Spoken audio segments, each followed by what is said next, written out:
And eventually, he lost the will to leave Sodom. See, nobody was forcing him to stay there. He simply lacked the will to leave. He lost his testimony completely, so that whenever he told his sons-in-law that God was going to destroy the city, they laughed at him. Laughed at him. Here's their father-in-law, and they mocked him to their face. And of course, when Sodom and Gomorrah went up in flames, Lot lost all of his physical possessions. He thought to himself, I can get rich and I can hold on to my faith. But he was saved by the skin of his teeth, and he lost all his riches anyway. Didn't work out for Lot, did it?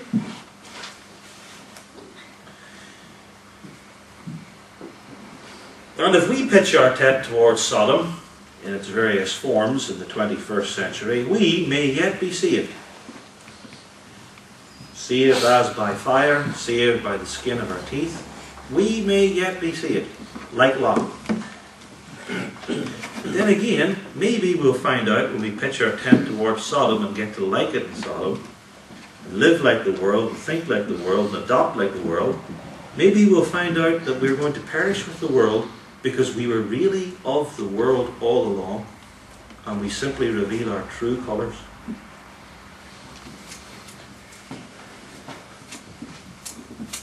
What about Lot's family? I've said that Lot was saved. The long and the short of it is this, that all Lot's family perished. His wife perished. She turned into a pillar of salt because she looked back. And that wasn't just some accidental thing you happened to look over her shoulder. She looked back because she loved Sodom. She was sorry to see it destroyed. She would have wished to have stayed there. If the angel wasn't grabbing her hand and pulling her out, she wouldn't have come.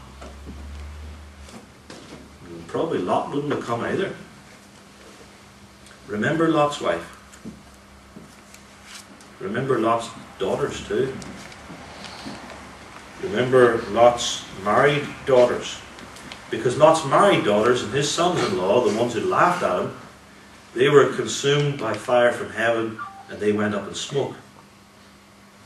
And you say, well, didn't Lot have two other daughters which escaped with him and his wife? What about them? Well, these daughters learned the lessons in Sodom well.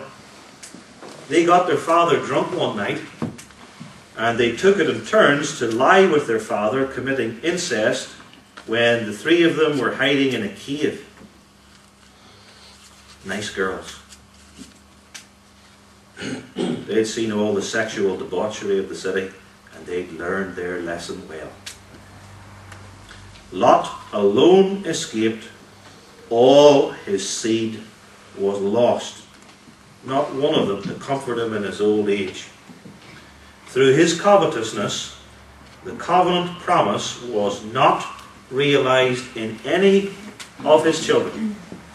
And that was God's righteous judgment upon him. The damage to himself, the damage to his family, and the damage he did to the church. The damage he did to the church was, first of all, that his children were not part of it.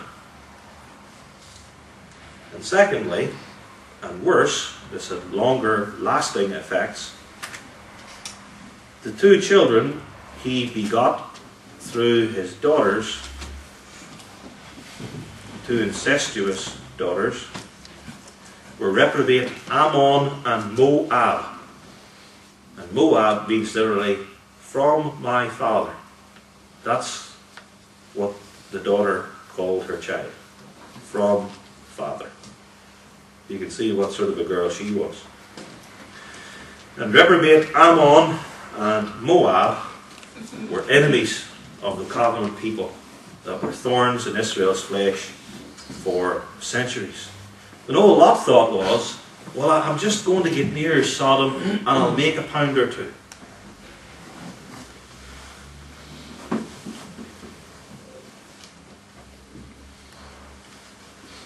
It all seemed like a good business move for Lot. That's all he was thinking of. His priorities were all wrong. He loved money. He pierced himself through for many sorrows. He compromised with the world.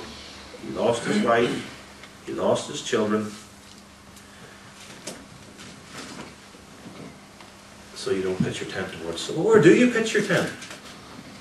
You pitch your tent towards God's church. You pitch your tent in God's church all your days. And when I say God's church, I mean a church where the word is preached, the sacraments are administered, and church discipline is rightly exercised. A true church. This church for us here and now. And when you pitch your tent towards and in the church, incorporating yourself with the people of God consciously, deliberately, then you say too, that's where my fellowship is to be found. That's where the fellowship for my children is to be found. And I resolve to love the saints in the church and not let anything impair that. And I resolve too not to expose unnecessarily myself or my family and my children to worldly influences, but deliberately, continuously to expose them to Christian Reformed influences. Because that's what they need. They have the world already. That's part of being alive in the 21st century. What we need to do is to make sure that our children are under the right influences and incorporated with the people of God. And that's the way in which God blesses us and our covenant children. And that's the way God grants to us and our seed peace and blessedness.